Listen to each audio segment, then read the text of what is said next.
That Saturday unfolded with a languid, unhurried pace. The kind of day that feels like a well-deserved reprieve after a particularly grueling stretch at the office.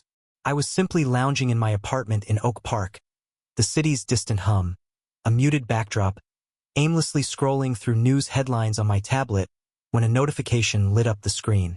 It was a text from a number I recognized instantly, though I hadn't expected to see it again so soon. Sophie Carter. Her divorce from James had been finalized just last week. A contentious, draining affair I had navigated for her over the better part of a year. The text was simple, yet it sent a jolt through my placid afternoon. She wanted to give me a thank you gift, something more personal than the check my firm had already cashed, and asked if I could possibly stop by. It felt slightly outside the bounds of professional protocol, but the case was closed. I typed back a reply, agreeing to swing by her new place, a condo just a short drive away. I grabbed my keys from the bowl by the door, the small gesture feeling strangely significant. Throughout the long months of depositions and legal wrangling, I had only ever known Sophie in the sterile environment of my office or the tense atmosphere of a courtroom. She was always impeccably dressed, her composure a fragile shield against her husband's relentless attacks. I hadn't given her much thought beyond her case file other than a detached admiration for her resilience and a professional appreciation for her quiet intelligence. She was in her early 40s, I guessed, with a grace that the stress of the divorce couldn't entirely extinguish. To me, she had been Sophie Carter, the client, a file on my desk, nothing more. That was the boundary I maintained. So, when I knocked on her door, I expected to be greeted by the same guarded, formal woman I had represented. Instead, the person who opened it was someone else entirely. She was wearing a simple, soft-looking cashmere lounge set, her feet bare on the hardwood floor. Her hair, usually pinned back in a severe professional style, was down, falling in damp waves around her shoulders as if she'd recently showered. She looked momentarily surprised to see me, but there was no trace of awkwardness in her expression, only a warm, genuine smile. She let out a quiet laugh, a sound I had never heard from her before, and tucked a loose strand of hair behind her ear. "Oh, you're not interrupting," she said, her tone light and easy. "Just the monumental task of unpacking my life. Would you like to come in for a drink?" I hesitated for a beat, a silent debate raging in my mind. This was a line, and I wasn't sure if I should cross it, but I stepped inside anyway. She wasn't a client anymore, I reasoned, but the shift still felt jarring. I had always seen her as a figure of controlled poise, a woman navigating a crisis. I never imagined feeling this strange magnetic pull toward her in a different context. We settled in her living room, which was filled with half-unpacked boxes and the scent of fresh paint. She handed me a glass of water. The initial conversation was light, centered on the logistics of her move and the relief of the divorce being over. But as we talked, I noticed her opening up in ways that were entirely unexpected. She spoke about her life with James, not with bitterness, but with a kind of weary sadness, describing how she had slowly disappeared into the background of her own marriage. She confessed that now, surrounded by the quiet of her new apartment, she sometimes felt an overwhelming sense of solitude. For a while, it didn't feel like I was speaking with a former client at all. It was just her and me, two people sharing a moment of unguarded honesty. And the way she looked at me with an intensity that seemed to search for something beyond my professional facade suggested she was genuinely interested in what I had to say. That was when something inside me began to shift. I started to see her differently. There was so much more to her than the stoic woman from the legal proceedings. Then she smiled, a soft, almost mysterious expression crossing her features. "Liam, you were so incredible through all of this," she said. "It's hard to believe it's over. I remember sitting in your office that first day, feeling like my world was collapsing. I didn't know what to say, so I just offered a small nod. A new kind of energy was crackling between us, something unspoken but undeniably present. I could feel it, a subtle spark, a quiet tension through my chest. "Anytime," I said, and the word felt heavier than it should have. As I drove away, I couldn't shake the feeling that something fundamental had changed between us. Something unsaid had taken root, and I had no idea where it might lead. The next time I saw Sophie, it was completely by chance. I was in a small bookstore in downtown Oak Park looking for a gift for my sister when I saw her in the history aisle. She was holding a thick hardcover, her brow furrowed in concentration as she scrutinized the back cover. For some reason, that simple image struck me. How had I never noticed the elegant line of her neck or the way a thoughtful frown could be so captivating? It wasn't just her physical appearance. It was the way she moved with a quiet confidence that seemed newly acquired. She carried herself as if she possessed a secret the rest of the world was not privy to. I hadn't expected to run into her, and frankly, I was unsure how to react. We hadn't spoken since that strange afternoon with the half-unpacked boxes, but something about that day had resonated with me. Something about her smile and the directness of her gaze had lingered in my thoughts. I had tried to dismiss it as a one-time unusual encounter, a simple byproduct of a successfully concluded case. That was until she looked up and our eyes met. "Liam," she said, her voice a low murmur, but her smile was calm and inviting. It was the kind of voice that had the immediate effect of putting you at ease. I smiled back, trying to project a casualness I didn't feel. "Hello, Sophie. I didn't expect to see you here." She gestured with the book in her hand. "Just trying to rebuild my library," she replied. "James took most of them, said they were part of the marital assets." The words were tinged with a faint irony, but no real bitterness. "What about you?" It was a simple question, but it blossomed into a full conversation right there between the shelves. We talked about books, about the changing seasons in Chicago, about a dozen other trivial things. But simmering just beneath the surface of our words was that same thrum of something deeper. There was a subtle but palpable tension in the air. We really have to talk about now that the case was over. But the earnestness in her voice made it difficult to refuse. Before I could overthink it, I found myself agreeing. Yes, I'd like that. And that was it. I had no idea what I was walking into. But later that evening, as I walked a few blocks to her condo, my chest was tight with a nervous anticipation. There was a buzz of energy inside me that I couldn't quite explain, as if I were about to step through a door into an entirely unfamiliar territory. When I arrived, her home felt different from my last visit. The boxes were gone, replaced by tasteful furniture and art on the walls. The aroma of something delicious, garlic and herbs, wafted from the kitchen, enveloping the space in a warmth that felt almost too welcoming. Sophie was there, humming softly to herself as she stirred a pot on the stove. I stood in the doorway for a moment just watching her, and that's when it hit me. This woman moving with such ease and grace in her own space did not feel like the Sophie Carter I had known. She looked the same, but something about her felt more authentic, more open. "Come in, make yourself comfortable," she said over her shoulder. "Dinner is almost ready." I sat at the small dining table, trying not to look as anxious as I felt. She moved around the kitchen with an effortless grace, as if she belonged there in every sense of the word. Meanwhile, I sat there trying to make sense of the storm of feelings brewing inside me. It wasn't just about how she looked or how relaxed she seemed. It was about how she made me feel as if I were more than just the lawyer who had handled her divorce. We ate, and the conversation flowed as easily as the wine she poured. There were no awkward silences, no forced small talk. We talked about life, about the strange and unexpected turns it takes. She spoke of her younger years before James and how she missed the thrill of spontaneity, the feeling of being excited about the unknown. She admitted that with her old life gone, everything had settled into a new, sometimes intimidating pattern of quiet. Her voice held a raw vulnerability when she said it. It sounded as though she had been holding her breath for years, pretending everything was fine. I didn't know what to say to that, so I just gave her a slight nod. But I knew we were both thinking the same thing. There was a shift between us now, something we didn't have to acknowledge out loud to know it was real. When it was time for me to leave, she walked me to the door and gave me a brief hug. It was simple, friendly, and warm, but her hand lingered for a second too long on my back, and that small moment of contact stayed with me. "Take care, Liam," she whispered, her voice barely audible. My head was spinning as I walked back to my apartment. The evening had seemed so normal on the surface, yet it had managed to dislodge something deep inside me. I couldn't put my finger on it.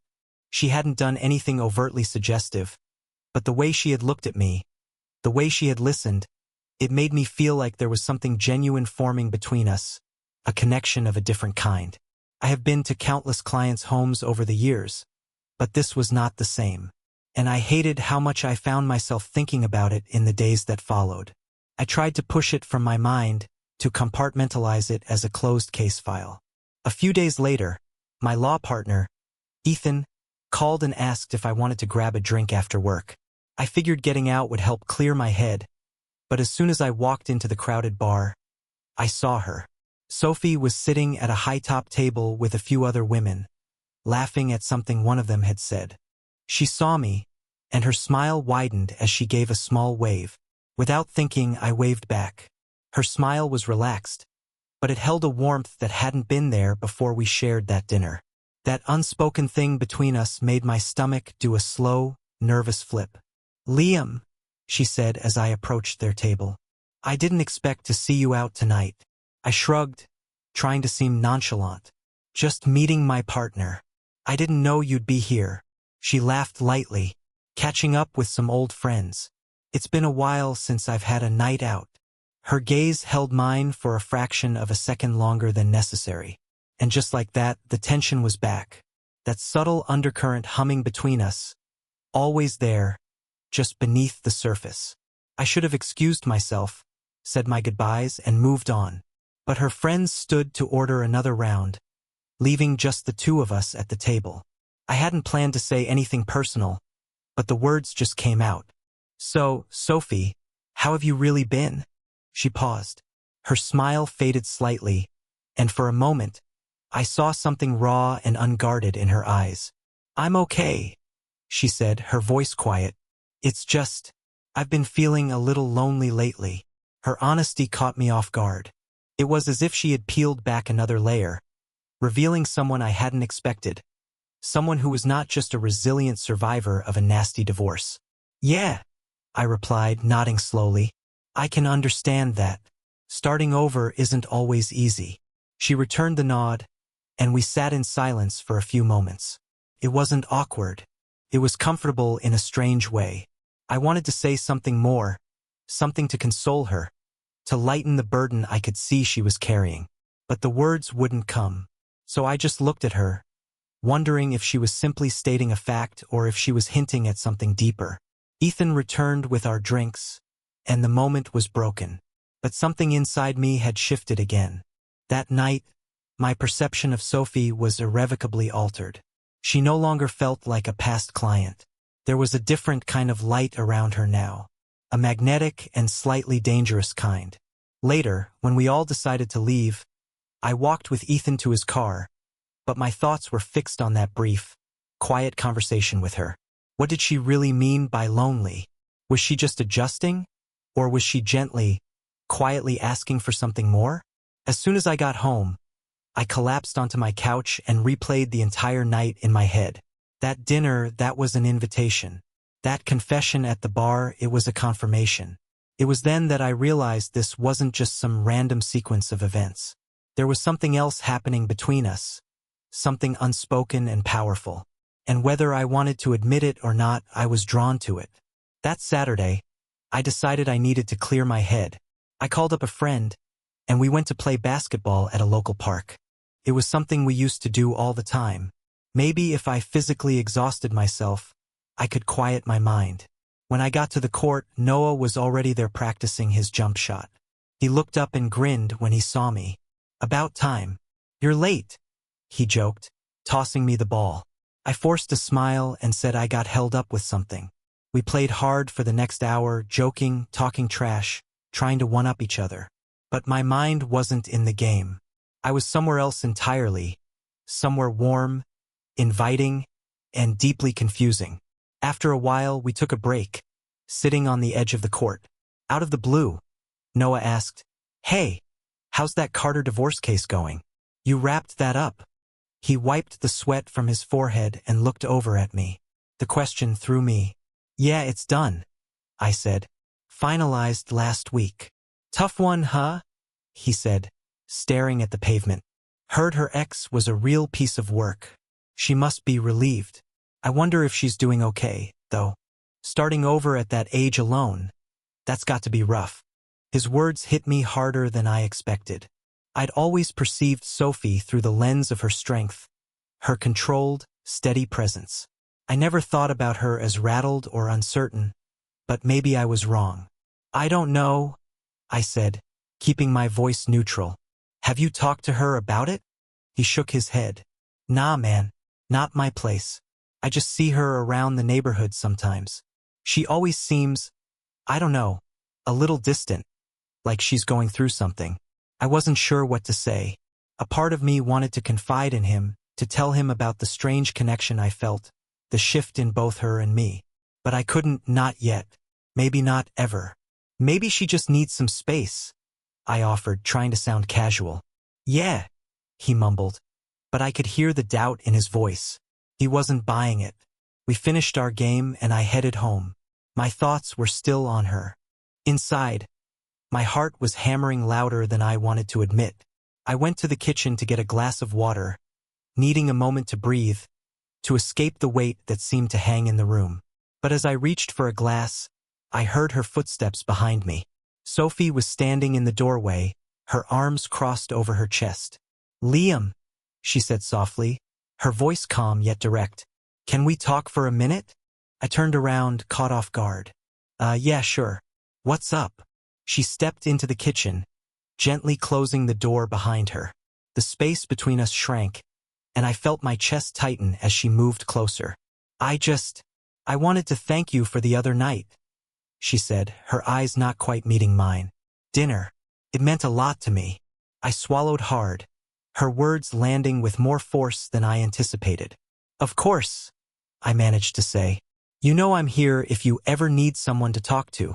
She nodded slowly, and for a long moment, neither of us spoke. We were suspended in a thick, heavy silence that buzzed with everything we weren't saying. Then, almost as if to change the subject, she said, You're a good man. You know, James, he never really listened. He just waited for his turn to talk. I nodded again, unsure where this was going, but her gaze stayed on me.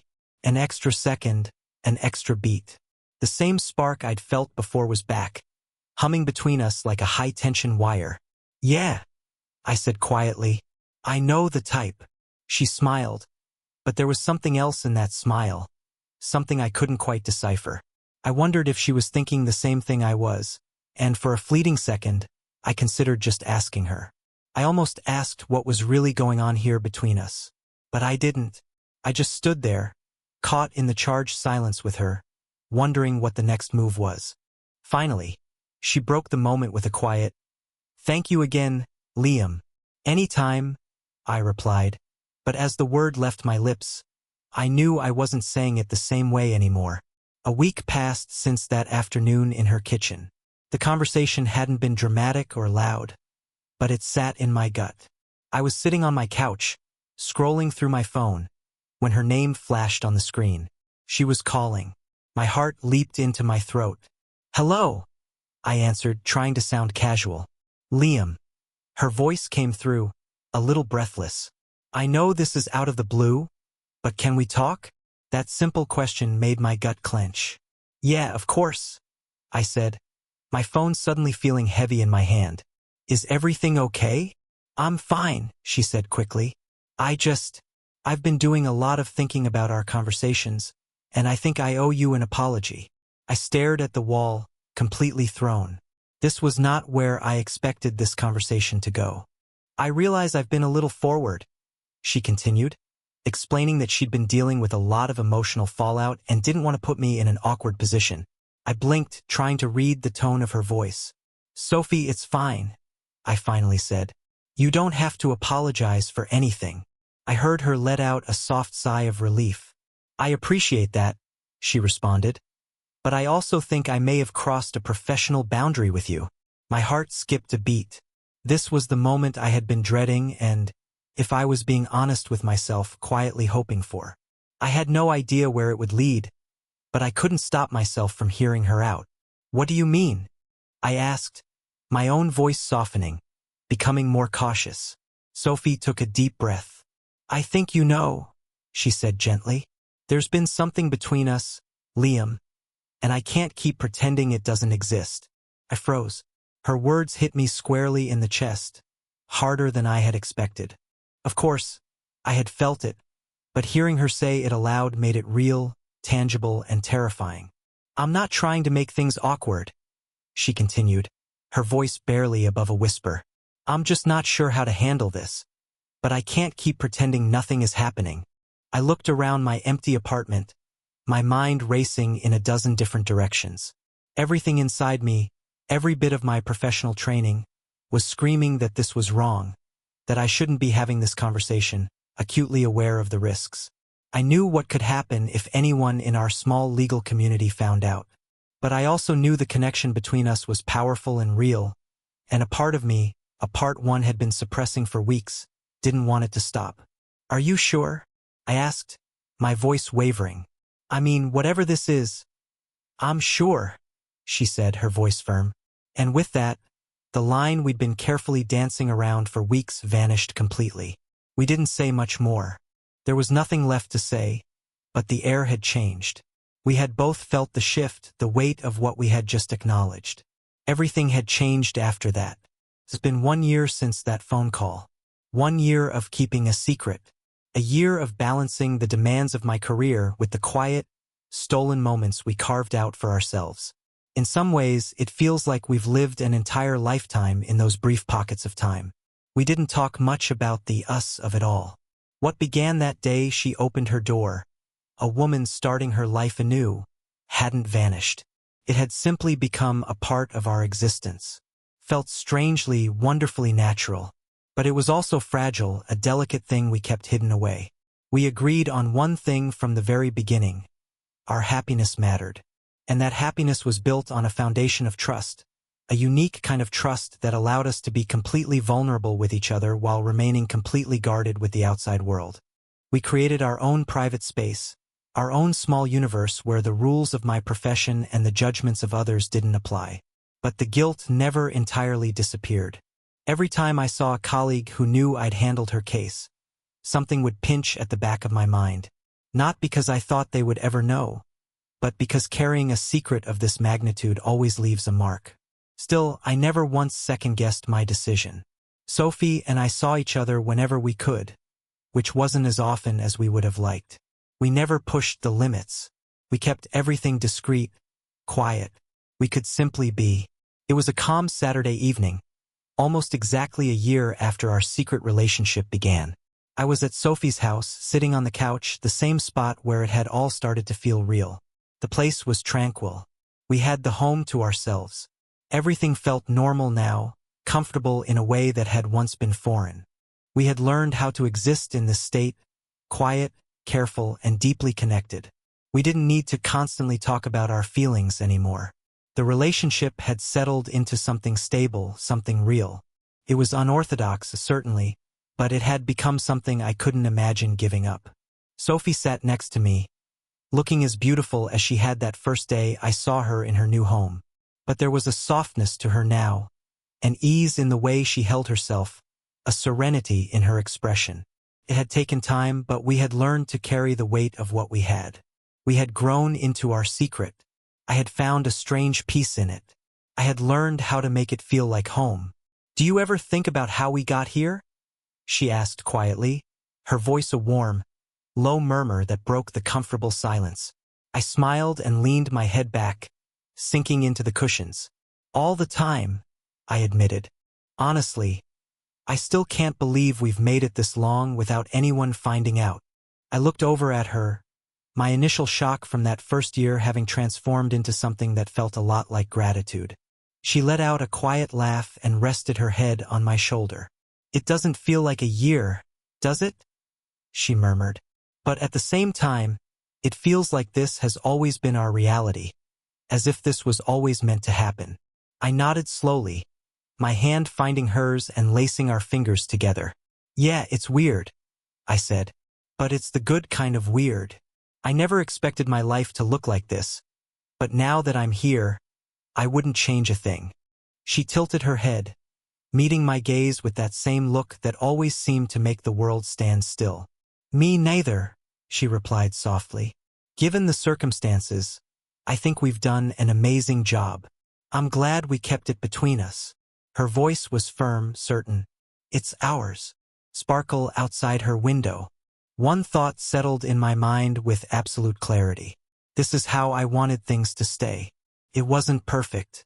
It was messy, complicated, and unconventional. But it was ours.